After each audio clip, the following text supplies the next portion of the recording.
기도는 하늘 창고를 여는 골든 키입니다. 아멘. 이와 같이 여러분 큰 복을 받기 바랍니다. 이 어버이날 되면 이제 카네이션을 이렇게 달아주기 되는데, 이런 풍습은 미국의 한 여성 안나 자비스라고 하는 이분에 대해서 유래가 됐다고 합니다. 어머니의 날의 시작은 1905년경에 미국 필라델피아 출신의 안나 자비스는 생전에 평화운동과 교육에 헌신했던 자신의 어머니를 기리기 위해서 추모 모임을 열었습니다.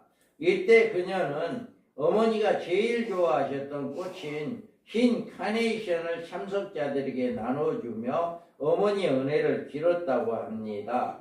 그래서 그때부터 이 어머니의 날, 이제 어머니 날이라 했다가 나중에는 어버이의 날 이렇게 바꿔졌어요. 그래서 그때 제일 처음에는 흰 카네이션을 가지고 했는데 이제 바꿔지다 보니까 이제 빨간색으로 바꿔졌어요. 그래서 초기에는 부모님의 생존 여부에 따라서 카네이션 색깔이 구분이 달랐다고 해요. 흰 카네이션은 부모님이 돌아가신 분이 부모의 그 추모를 의미해서 이제 본인이 그 흰 꽃을 카네이션을 본인이 달았다. 그리고 빨간 카네이션은 부모님이 살아계신 분 건강과 감사할 의미를 담아서 부모님께 달아드렸다. 이렇게 합니다. 그래서 시간이 흐르면서 오늘날에는 돌아가신 분께는 국화나 흰 꽃을 마음을 전하고, 어버이날은 당일에 주로 빨간 카네이션을 부모님께 직접 달아드리는 문화가 정착되었다. 이렇게 이야기합니다. 그러면 많은 꽃들이 있는데 왜 카네이션이냐? 이 카네이션 꽃말은 자체가 모정, 사랑, 부인의 애정이란 이런 의미가 담고 있다고 합니다. 또한 장미에 비해 꽃이 시들지 않고 오래 유지되는 특성이 있어서 변하지 않는 사랑과 감사를 표현하기 위해서 직접 이 꽃으로 이제 이 카네이션을 이렇게 해가지고 부모님께 달아주었다라고 이야기합니다. 결국 카네이션을 달아주는 행위는 어머니의 사랑을 기억하고 감사하자 하는 한 개인의 추모 마음이 사회적인 운동으로 번져서 지금은 전 세계에 부모님께 감사 표시를 하게 하는 상징적인 의미가 되었다. 이렇게 이야기합니다. 그래서 우리가 한 부모, 한 자녀로 말미암아 그것이 선행으로 여겨지고 그것이 온 나라가 또 온 전 세계적으로 그게 번져지는 이런 역사가 있어서 지금도 이제 어버이날 하면 카네이션을 이렇게 부모의 가슴에 이렇게 달아주는 이런 일들을 하고 있어서 이것을 이제 어머니의 사랑을 기억하고 감사하는 이런 의미로 카네이션을 다뤄준다라고 이야기합니다. 그래서 우리가 정말 이렇게 1년에 한 번이지만 그래도 어머니, 아버지의 날, 어머니, 아버지 감사합니다라고 이렇게 할 수 있는 이런 삶이 되는 것이 얼마나 사회적으로도 그래도 인정이 넘치는 그런 사회인가라고 하는 것을 보여줄 수 있다라고 하는 것입니다. 그래서 우리가 오늘 본문의 말씀은 효와 인간의 도리다. 우리는 어떻게 하는 것이 효이고 어떻게 하는 것이 인간의 도리인가 라고 하는 것을 우리가 살펴볼 수가 있는 말씀입니다. 그래서 가정의 이치에서 보면 자녀들아 주 안에서 너희 부모에게 순종하라. 이것이 옳으니라. 내 아버지와 어머니를 공경하라. 이것은 약속 있는 첫 계명이니 이로써 내가 잘되고 땅에서 장수하리라. 아멘. 우리는 한 가정의 사회적 이치가 얼마나 귀중하고 우리들 가정이 존재가 의미가 얼마나 큰지에 대해서 우리 다시 한번 깊이 생각해 볼 필요가 있습니다. 하나님께서 이 세계에 원래 한 가정으로부터 출발시켰습니다. 자, 여호와 하나님이 아담에게 취하신 그 갈빗대로 여자를 만드시고 그를 아담에게 이끌어 오시니 아담이 이르되 이는 내 뼈 중에 뼈 살 중에 살이라 이것을 남자에게서 취하였은즉 여자라 부르리라 하니라. 이러므로 남자가 부모를 떠나 그의 아내와 합하여 둘이 한 몸을 이룬지라. 아멘. 이와 같이 하나님이 태초에 우주 만물을 창조하시고 남자를 먼저 창조했습니다. 남자를 창조하시고 혼자 있는 것이 애로워 보여서 짝을 만들자 해서 깊이 잠들게 해서 갈빗뼈를 하나 뽑아서 여자를 만들었다라고 이야기합니다. 그래서 여자를 만들므로 그 여자를 이제 아담에게 데려갔더니 이는 내 살 중에 살이다, 뼈 중에 뼈다, 이렇게 이야기하고 있습니다. 예, 그리고 그로 인해서부터 자녀가 생산이 이제 생겼고, 이제 그로 인해서 우주에 사람이 채워지는 이런 역사가 있게 되었다. 그래서 그의 자녀들로 번성케 하셔 오늘날 많은 놀랄만한 방대한 인류의 사회를 이루게 하셨습니다. 이처럼 우리들 가정 한 가정은 온 세계 크나큰 사회를 이루는 기본 틀이 되고 있다. 그래서 한 가정으로 말미암아 온 세계에 사람이 이렇게 번진 것처럼 우리의 한 가정이 얼마나 귀한가라고 하는 것을 이렇게 잘 보여주고 있다라고 하는 것입니다. 그래서 가정이 존재치 않으면 이 사회는 존재할 수 없고 인류 역사는 이미 끝나버린 지 오래고 하나님의 구원의 사역도 이룰 수가 없게 된다.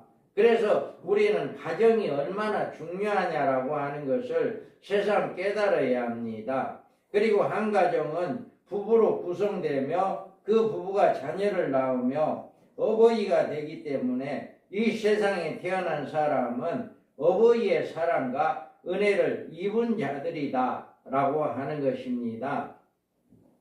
나라는 존재가 없으면 인류가 존재할 수 없고 내 가정이 존재치 않으면 인류 사회가 존속할 수 없다라고 하는 것을 잘 깨닫기 바랍니다. 내가 잘났건 못났건 내 존재는 이 세상에 필연적으로 존재해 있어야 할 대상이고 내 가정 역시 그런 것이다 라고 하는 것을 우리는 자부심을 가져야 해요.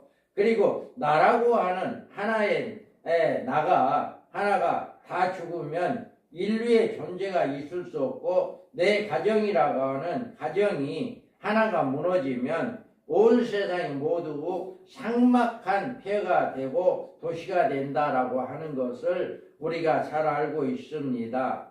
그러므로 우리는 나라는 존재의 가치를 높일 줄 알아야 하고 내 가정의 소중함을 느끼며 자부심을 가지고 우리는 살아가야 한다.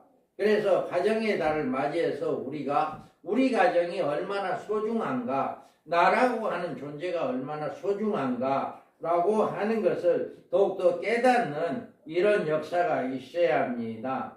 하나님께서는 인종이 세상을 퍼지면서 사회의 기강을 바로잡을 수 있는 법을 세우셨는데 그 법이 성경에서 나오는 십계명입니다. 그래서 우리는 이 십계명을 넓게 사회의 올바른 질서를 지키는 하나님의 기강이고 좁게는 한 가정을 올바르게 세우는 법도입니다. 십계명은 첫 계명부터 넷째 계명까지는 인간과 하나님과 관계에 대해 법도로 주셨고 인간들이 하나님의 말씀을 불순종하여 하나님 앞에 죄인되어 이로 인해서 인간과 하나님과의 관계가 무너져 버렸다. 그런데 다섯 번째부터 10번째 계명은 사람과 사람 간의 법도를 주신 것으로 이 법도는 가정과 사회의 안녕 질서를 위해서 필요하기 때문에 하나님 없이도 인간들이 자율적으로 지킴으로 지금까지 존속하고 있으며 율법이 없는 이방인들에게는 인간의 양심으로 혹은 법률의 제정 등으로 이 율법을 인간사회에서 적용시키고 있다라고 하는 거예요. 그래서 하나님이 없는 인간사회에서는 5계명부터 10계명까지의 하나님의 계명이 왜 필요하며 오늘에 이르기까지 인간사회에서 이 법도를 왜 지켜오고 있느냐 하면 이 법도 마저 무너져 버리면 인간사회 자체가 무너져 버릴 수밖에 없기 때문에 우리는 예수를 믿는 사람이든 예수를 믿지 않는 사람이든 이거는 양심의 가책을 받아 이 법도를 지키고 있다라고 하는 것입니다. 그러나 인류 종말에는 이 같은 법도가 무너짐으로 이 사회에 위기가 올 것이고 또 이제 반드시 우리의 하나님의 심판이 있게 되어진다라고 하는 것을 잘 말해주고 있습니다. 그러면 우리가 사람에게 주신 가정, 가장 어떤 데는 계명이 뭐냐? 출애굽기 20장에 보면 내 부모를 공경하라. 그리하면 내 하나님 여호와가 내게 준 땅에서 내 생명이 길리라. 이렇게 이야기합니다. 하나님과 사람과의 관계는 1계명, 4계명인데 이제 5계명에서 10계명까지는 제일 그 중에 첫 번째가 부모를 공경해라 라고 이야기하는 거예요. 가정과 사회 질서를 지켜야 할 하나님의 법도로 우리에게 주신 가장 먼저 내 부모를 공경해라 라고 이야기합니다. 살인죄나 간음죄나 도둑질이나 모든 거짓 증거하는 죄, 남의 것을 탐하는 죄, 모든 사회의 질서를 파괴하는 끔찍한 죄악들입니다.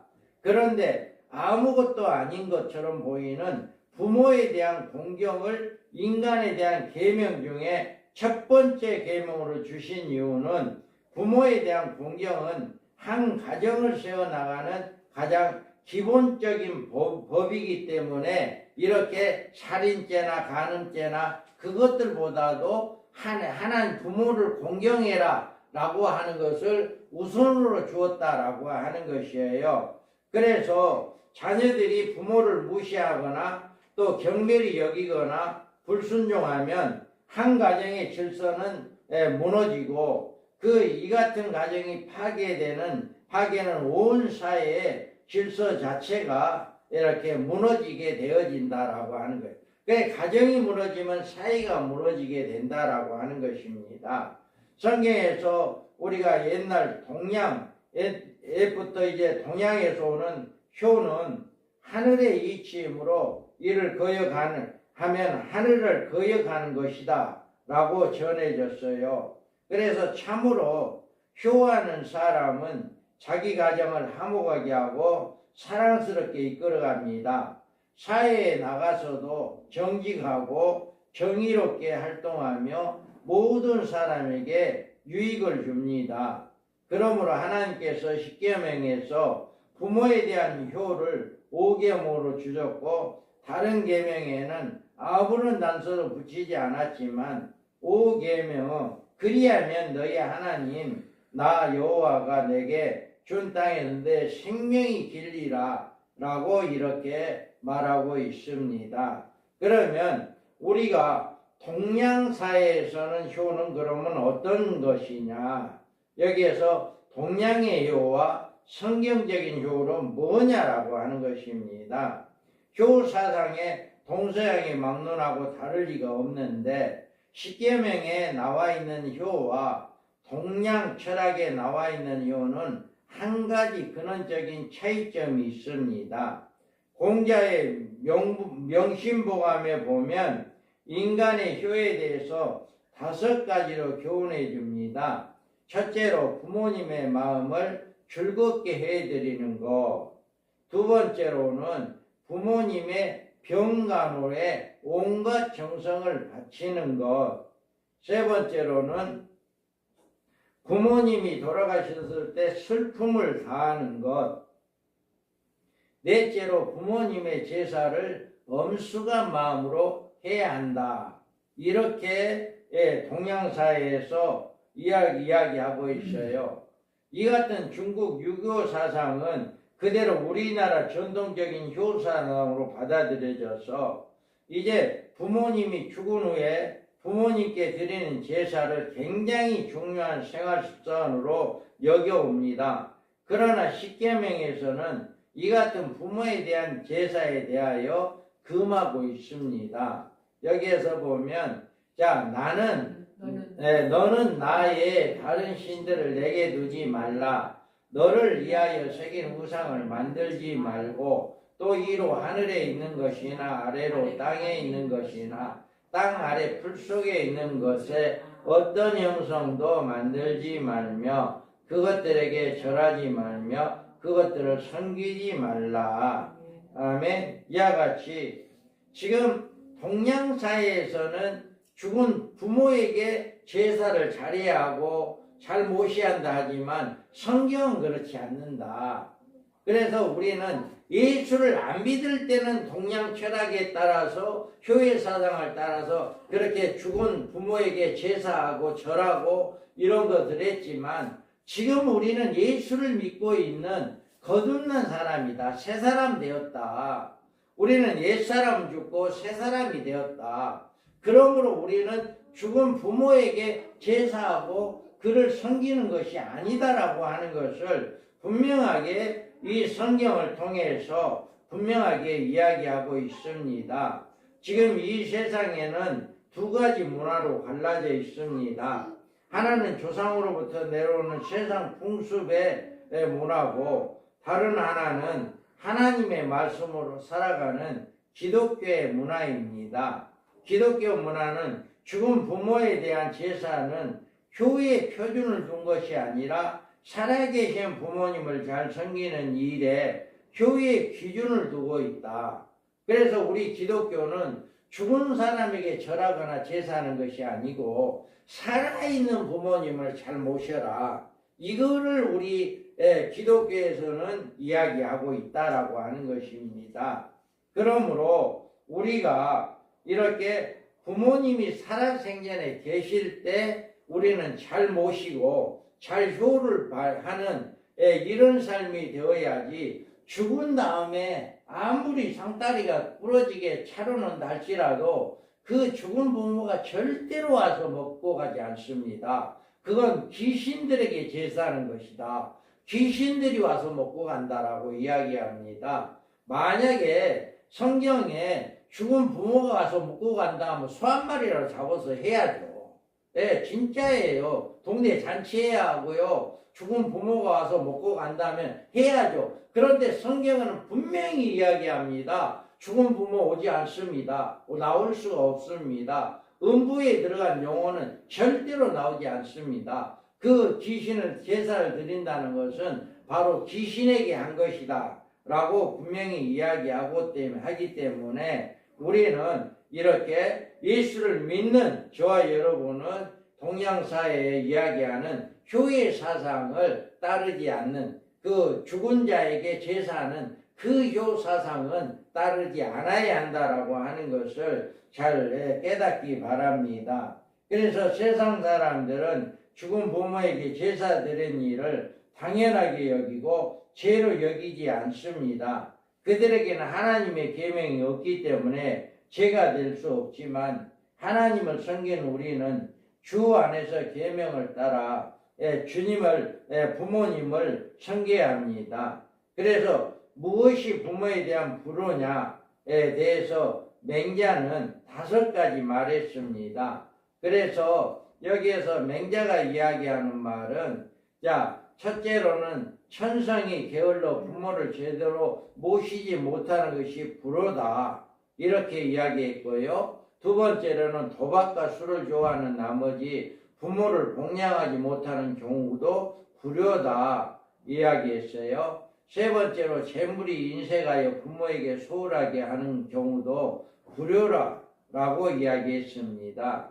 네 번째로는 육신적인 쾌락만 찾다 보니 부모를 욕되게 하는 경우도 불효다 라고 이야기합니다. 다섯 번째로는 재물을 탐하여 도둑질과 도박과 나쁜 일을 저질러 부모의 마음을 아프게 하는 경우, 이것이 바로 이제 부모에게 이제 불효하는 자들이다 라고 이야기하고 있습니다. 그래서 부모가 자식들을 사랑하고 그의 생명까지 희생하는 일이 쉬워도 자식들이 부모님께 효도하는 일은 어려운 일이다 라고 이야기해요.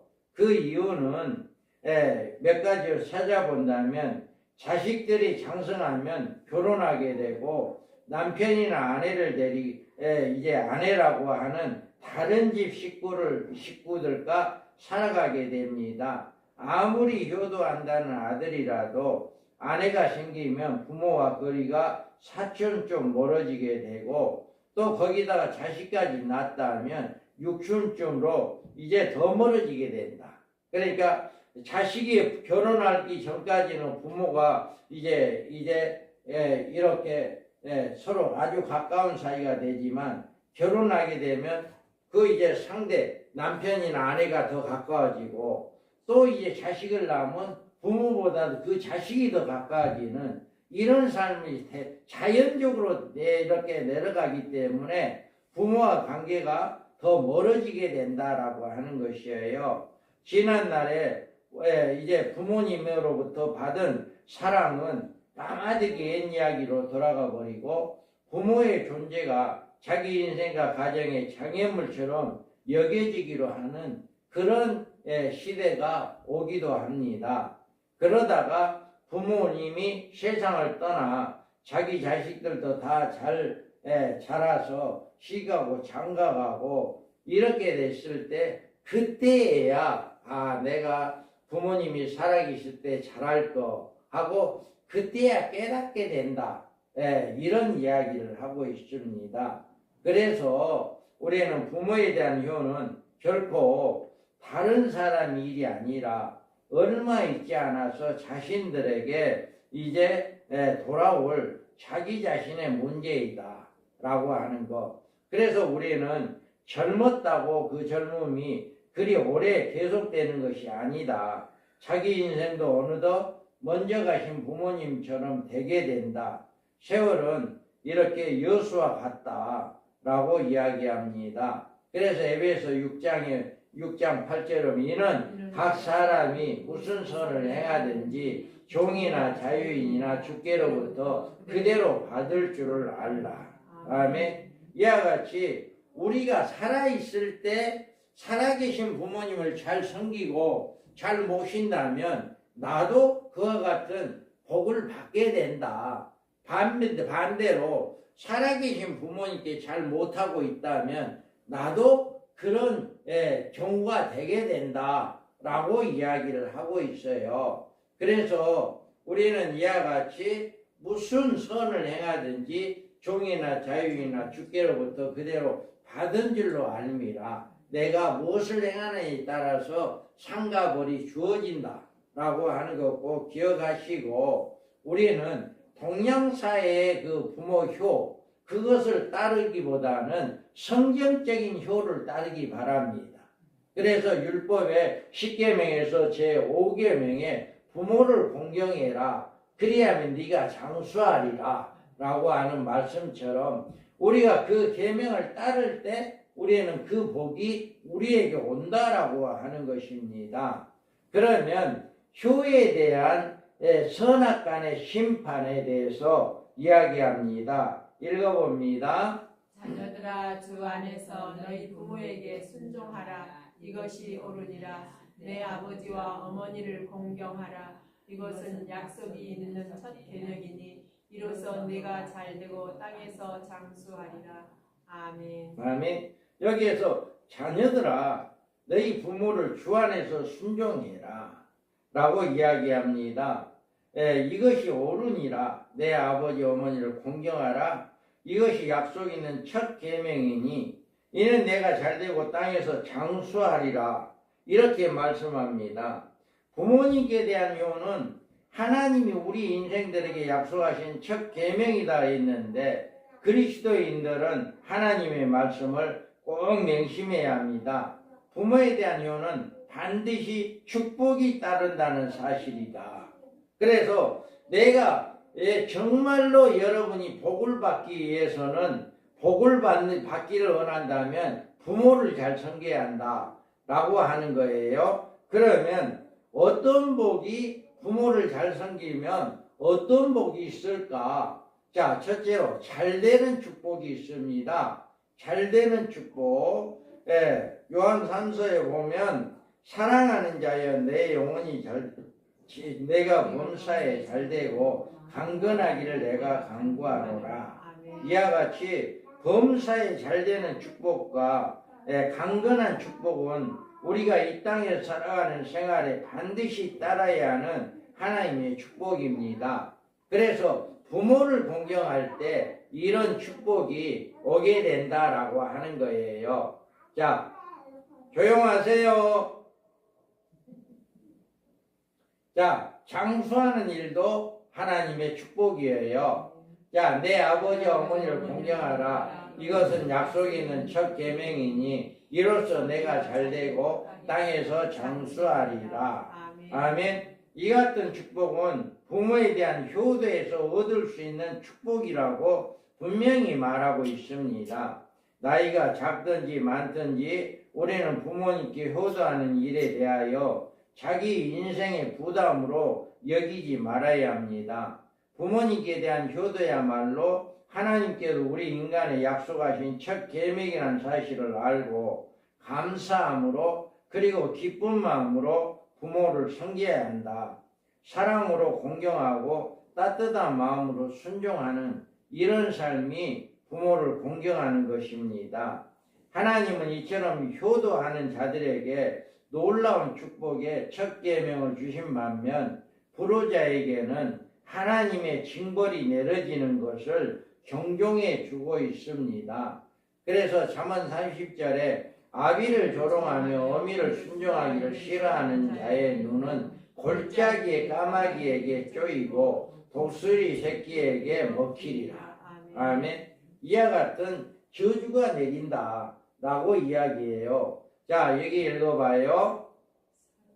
사람에게 완악하고 패역한 아들이 있어 그의 아버지의 말이나 그의 어머니의 말을 순종하지 아니하고 부모가 징계하여도 순종하지 아니하거든. 그의 부모가 그를 끌고 성문에 이르러 그 성읍 장로들에게 나아가서 그 성읍 장로들에게 말하기를 우리의 이 자식은 완악하고 패역하여 우리 말을 듣지 아니하고 방탕하며 술에 잠긴 자라 하면 그 성읍의 모든 사람들이 그를 돌로 쳐 죽일지니 이같이 네가 너희 중에서 악을 제하라. 그리하면 온 이스라엘이 듣고 두려워하리라. 아멘. 부모를 공경하지 아니하고 부모에게 불순종하는 사람들은 구약에서는 돌에 맞아 죽었어요. 구약에서는. 그래서 이와 같이 살인죄에 해당하는 무서운 범죄이고 그 같은 자의 형벌은 사형에 처해진다 라고 이야기하고 있어요. 그러면 마태복음에서는 뭐라고 이야기하느냐? 하나님이 이르셨으되 내 부모를 공경하라 하시고 또 아버지나 어머니를 비방하는 자는 반드시 죽임을 당하리라 하셨거든요. 아멘. 이와 같이 예수님께서도 불효자들은 죄다라고 이야기하고 죽임을 당한다라고 이야기를 하고 있습니다. 그러면 우리는 어떻게 부모님을 공경하고 순종해야 하느냐? 우리가 여기에 보면 솔로몬이 잠언이라 지혜로운 아들은 아비를 기쁘게 하거니와 미련한 아들은 어머니를 근심하니라. 아멘. 우리가 지혜로운 아들은 아비를 기쁘게 한다 이렇게 이야기해요. 자녀들의 효수는 먼저 부모님의 마음을 기쁘게 해드리는 것이 바로 일이다. 그래서 오전에도 이야기했듯이 내가 예수님 앞에 가까이 나아가고 예수님 말씀에 순종하고 예수님이 인도하는 길로 따라가고 예수님의 주신 복을 받아 누리는 이런 삶을 자녀들이 보고 누리고 있다고 하면 그 부모는 이루 말할 수 없이 기쁜 거예요. 그래서 우리가 이와 같이 부모를 기쁘게 하는 것이 다른 게 아니라 이렇게 하나님 앞에 바로 서고 하나님으로부터 복을 받고 살아가는 이런 자들을 볼 때 부모의 마음도 기쁘다라고 하는 것을 여러분 잘 알기 바랍니다. 그래서 우리가 디모데전서 5장 4절에 보도 만일 어떤 가부에게 자녀가 손자들이 있거든 그들로 먼저 자기 집에서 효를 행하여 부모에게 답하기를 배우게 하라. 이것이 하나님 앞에 받으실 만한 것이니라. 이와 같이 이야기합니다. 우리 자식들이 부모님께 보답해 드리는 일은 자식때 마땅한 도리입니다. 나에게 사랑으로 키워주신 그 사랑의 보답을 드려야 한다. 한평생 자식들을 키우느라 힘겹게 일하시고 온갖 시중을 다 들어주신 은혜의 따뜻한 보살핌으로 보답해야 한다라고 이야기합니다. 잠언서에 봐도 이렇게 이야기합니다. 아들들아 아비 훈계를 들으며 명철을 얻기에 주의하라. 아멘. 이와 같이 아들들이 아비 훈계를 들으라고 했습니다. 부모님의 교훈을 받드는 자녀가 효도의 자식이다. 여러분 이 세상에 우주가 생기니 아래에 지금까지 사람들의 귀에 여러 소리가 들러왔지만 어머니 음성보다 더 사랑스럽고 정겨운 목소리가 가장 귀하다. 어머니의 그 목소리가 가장 사랑스럽고 정겨운 목소리다 라고 하는 것입니다. 여러분 지금 이 같은 어머니의 음성을 들을 수 있다면 여러분은 참으로 행복한 사람들입니다. 여러분 세월이 흘러가고 인생의 그 세월을 따라 이 세상의 흔적과도 같이 사라집니다. 우리의 부모님은 우리의 붙들고 싶어도 우리보다 먼저 저 세상에 가는 것에 그런 이치입니다. 여러분 기회 있을 때 이제 살아계신 부모님을 잘 공경하고 기쁘게 하는 것이 이것이 우리는 하나의 하나님의 말씀이고 하나의 하나님의 명령이다. 우리가 해도 되고 안 해도 되고 하는 것이 아니라 내가 예수를 믿고 있는 사람이라고 한다면 반드시 해야 하는 명령이다. 세상 사람들은 이 하나님의 말씀을 모르기 때문에 부모에게 비방하고 부모를 안 모신다 할지라도 그들은 죄가 된다라고 하는 것을 잘 몰라요. 그러지만 우리 예수 믿는 사람들은 분명히 하나님께서 성경에 이렇게 부모를 공경해라 라고 분명히 이야기가 있기 때문에 이거는 우리가 예수를 믿는 사람들이 부모를 공경하지 않는다면 그게 바로 죄다라고 하는 거예요. 그래서 우리는 이렇게 죄를 범하는 자들이 아니라 부모를 기쁘시게 하고 부모를 이제 공경하는 그런 삶이 되어서 하나님께 영광 돌리는 그런 가정이 되어야 한다라고 하는 것입니다. 세월이 흘러가며 인생은 그 세월에 따라 이 세상의 흔적과도 같이 사라집니다. 우리 부모님은 우리가 붙들고 싶어도 우리보다 먼저 세상을 떠는 경우가 많이 있습니다. 여러분의 부모가 온전히 지금 살아생전에 계신다면 잘 모시고 또 우리 부모님이 생전에 안 계신다면 우리 영원하신 하나님 아버지 그 아버지를 잘 섬기는 이런 삶이 되어야 합니다. 절대로 예수 믿는 사람은 죽은 부모를 제사를 지낸다든가 어떤 행위를 한다든가 공경한다 하는 이런 일은 있어서는 안 된다. 죽은 부모는 절대로 그것을 제사를 지내거나 이렇게 하면 그게 바로 우상숭배가 되기 때문에 우리는 살아있는 부모에게 잘 공경하고 죽은 부모를 섬기는 것은 우리 기독교 사상이 아니다.